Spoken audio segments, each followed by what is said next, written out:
What's up, everybody? It's Rafe West, and I wanted to talk about how would one spend $100,000. Okay, and I have a couple of thoughts about this. Okay, first, we have to find out if you earned it, if you have sweat equity in the game, or if you have won it, meaning didn't earn it. It fell on you, you won it, inheritance, or whatever. So, the first couple of distinctions I wanted to make is that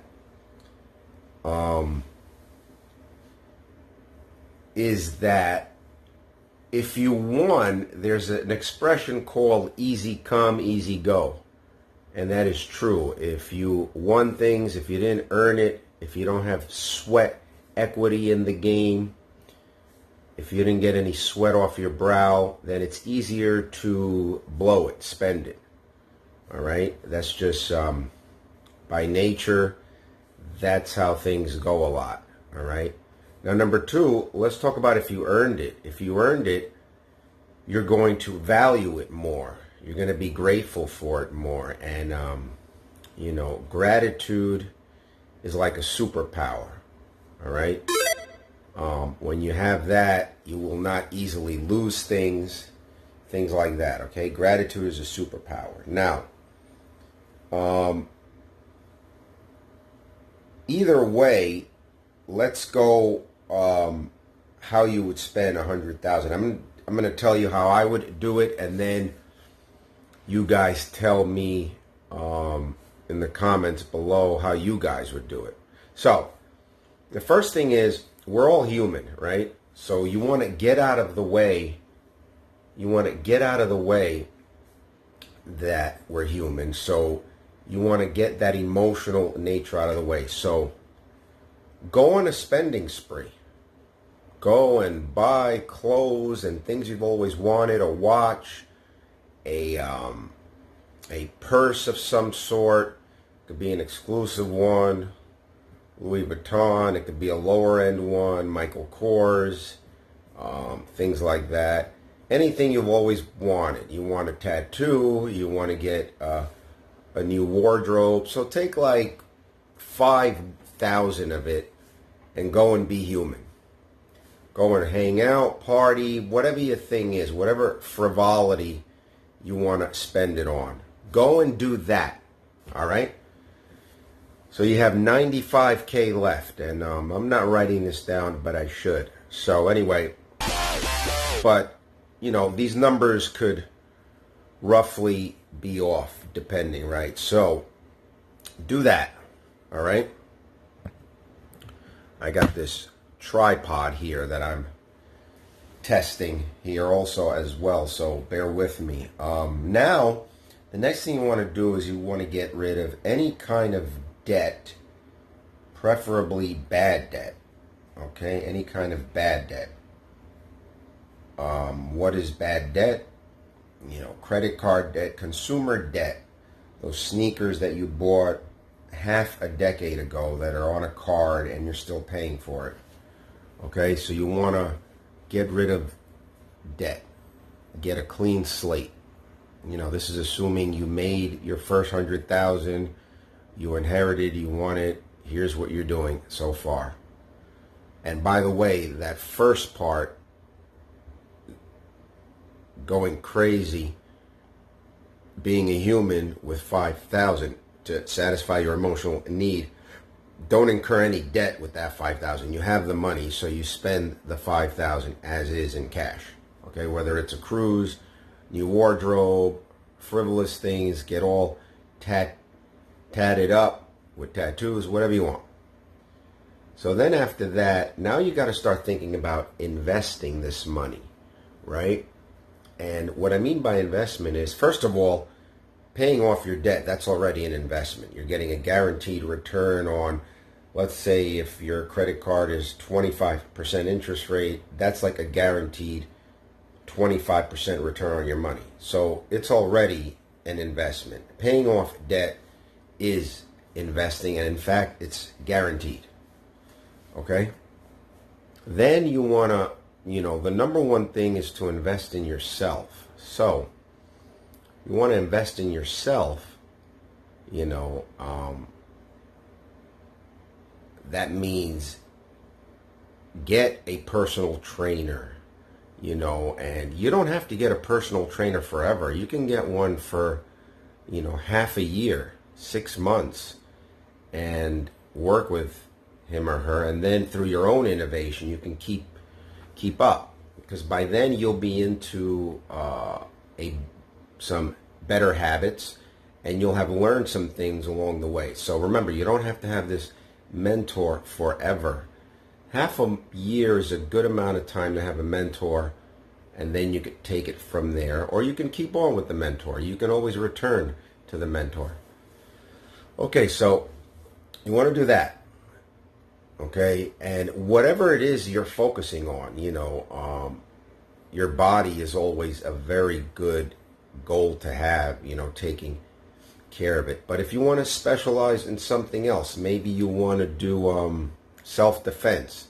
You get yourself a coach, a trainer to train you in self-defense, maybe a martial art of some sort, Brazilian jiu-jitsu. You may want just a life coach, someone to help you declutter, set goals, things like that. So that would be the first investment, because it's in yourself. So anything in yourself, and this will also include courses, memberships. You can probably get some high impact courses, seminars, and things like that, because you're now 80 grand plus you still have. You can probably get yourself a good mentor. Sometimes you have to pay for a mentor. I know there's ways people talk about getting one for free, offering to volunteer, getting your foot in the door, but also when you pay, you have more value on the line, more skin in the game, so you will value it more. It comes back to that gratitude superpower. All right? So you do that, then, that would be my main basis, investing in myself. That would be my main thing, okay? My main thing would be that. And so that would be my main thing. So now, here's a little side tip. When a bank gets your money, why do you think the first thing they do is loan it out? Because assets and things of value are more valuable than money any day, every day, quote unquote, as they say. So the next thing you want to do is, you don't just want your money to sit there. Oh, and also some of those courses would be in learning how to grow that money. So that means learning about investing, learning how money works, beginning to gauge the movement of money in the markets, understanding the market cycles, not being deceived by markets, hanging in there even when it gets tough, and forgetting about it. That's the best thing you could do, forget about it. When you invest in something and it goes way down, if the story is still good to you and you see value, forget about it and hang in there. That's an emotional thing. But that you could work with your life coach. And in most investing courses, they will touch on that. The emotions that it would take to become a better investor and not to be deceived and things like that. All right. Now, after that, you obviously want things that either create more money for you or pay you more money. So, you can throw some into a dividend stock. Okay, dividend stocks are stocks that pay out a dividend, usually quarterly, and then you could add to that position over time. you know. Now, I know some people might say real estate, right? Now, real estate, you know, you may blow through almost that whole 100,000. Now, it is the safest real estate, one of the safest, but, you know, if it's single family, I'm kind of neutral on that. If it's two family with a rental, you have a thumbs up from me, you know.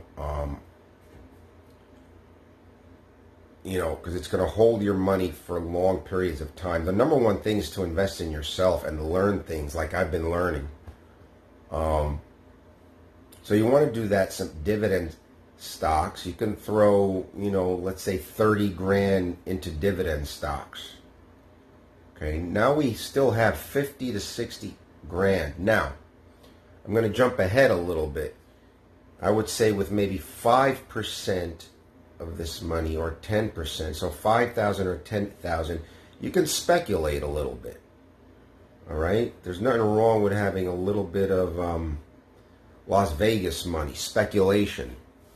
All right, you can speculate a little, and that could mean crypto, some cryptocurrencies, especially outside of Bitcoin and Ethereum. You could speculate a little. Speculative stocks such as Tesla.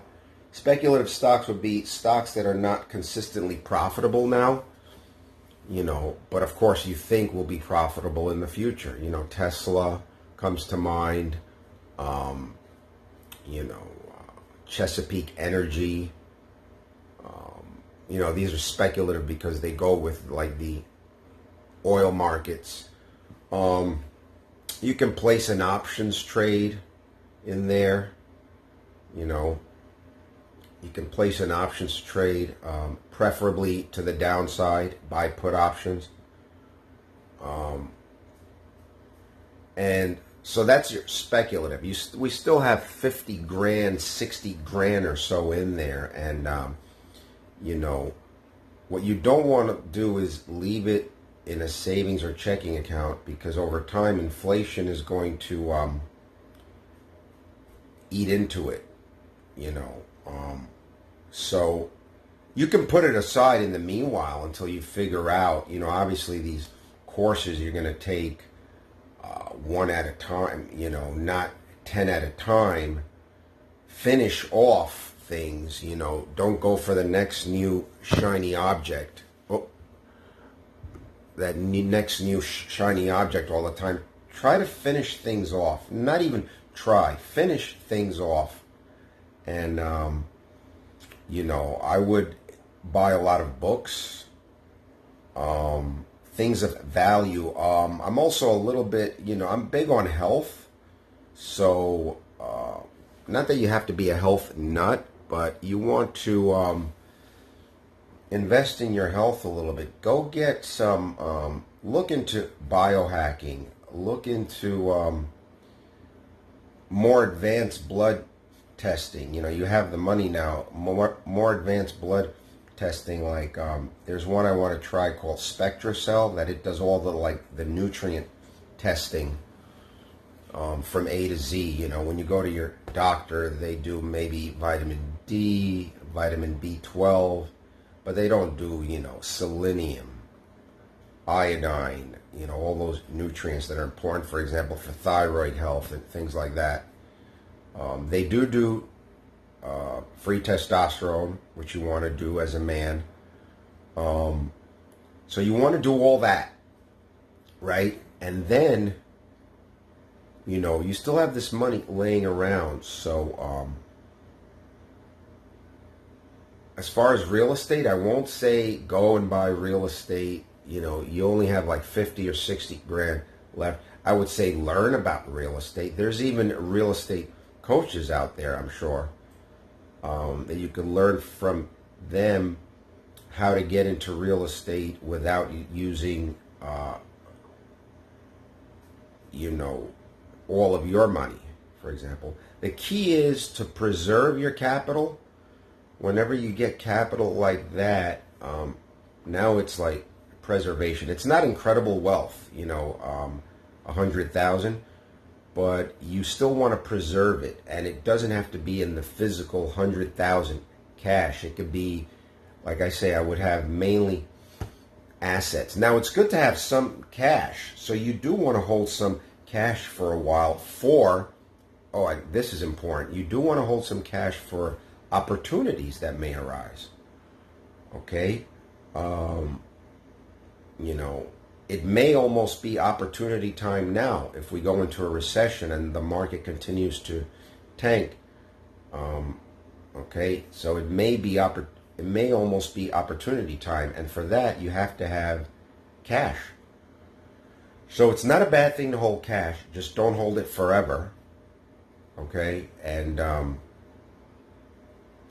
that pretty much covers it. So the mindset should be assets over cash, things that you think have value or will increase in value over the long haul. Try not to ever think short term, Short term, let me take cryptocurrency as an example for those of you that are familiar with that. Short term would be, at least at the moment, the XRPs, the XLMs, these newer projects. You can make those gains short term, then they usually crash hard and stay there for a while. So everything else, always think like, I usually don't use this language, but think like a boss, and I don't mean a boss for a job, but a grand investor who you just got to really forget about the short term. In the short term, enjoy your life. That's what the short term is for. Enjoy your life. Hold on to cash, but hold on to cash for an opportunity, because opportunities will come and you want to have the cash to be able to take advantage of it. Don't hold the cash just for the sake of holding cash. You want to have cash for when an opportunity arises, as it always does, and then a lot of times we miss the boat.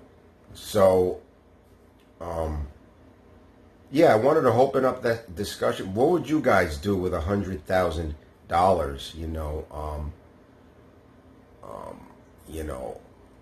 And would you do things differently if you won it or inherited it, it fell on your lap, or if you have sweat equity and you earned it? It's a long road to earn that amount. It doesn't happen overnight. It's a long road. Celebrate it. Okay, that's another important thing. Celebrate certain milestones. It's a long road. It's not easy. All right, guys. This is Rafe West trying to bring you some insight or some, a discussion here about how you would spend $100,000. Let me know what you guys think, how you would spend it. If I missed anything, what do you think? A lot of people, I think, would get the $100,000, and if they got it the first way, won it, it fell on their lap, they would spend it, man. That thing would be gone in,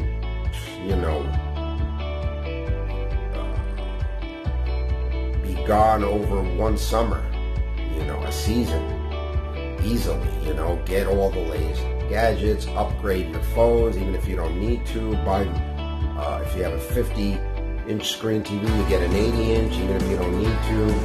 You buy all the clothes, you hang out, you try to impress people who don't care about you otherwise. You try to impress the ladies, you try to just impress, you try to help out people who don't want to help themselves.